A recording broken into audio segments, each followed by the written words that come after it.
The story behind Dona Ivone Lara is a very powerful, very inspirational story of how she grew up and how she became who she is. She was born in Rio, she's a carioca, and she had a career as a nurse for the first part of her life. She got married when she was 25 to the son of a very influential samba school teacher.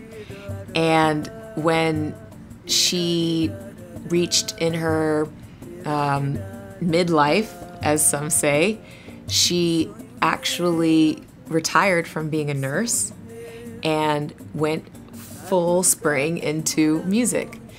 And that alone reminds me of my own grandmother, my mother's mother, because she was a nurse for half her life, and then she actually fell in love with music and church and everything, and she did that as more of a love for herself.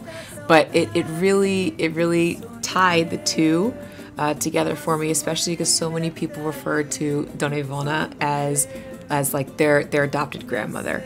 And when I heard her story and saw her sing and felt her presence, it really reminded me of my own grandmother. So it was a really lovely experience for me to see that.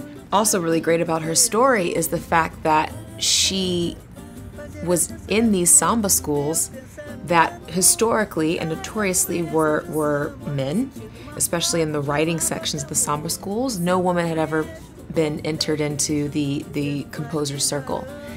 And she was writing these songs that people were listening to and relating to and being able to sing as their own.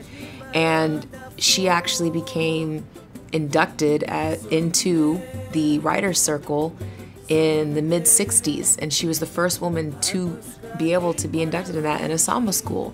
So she made history from a very early part. And when you think about it, in the United States in the 60s, what's going on at that time? Civil rights, a lot of change, a lot of fighting for our rights as a people, being acknowledged as a person, especially in women's rights also. And then down in Brazil, same sort of thing is happening within a huge aspect of Brazilian life, which is music, and in this case, samba.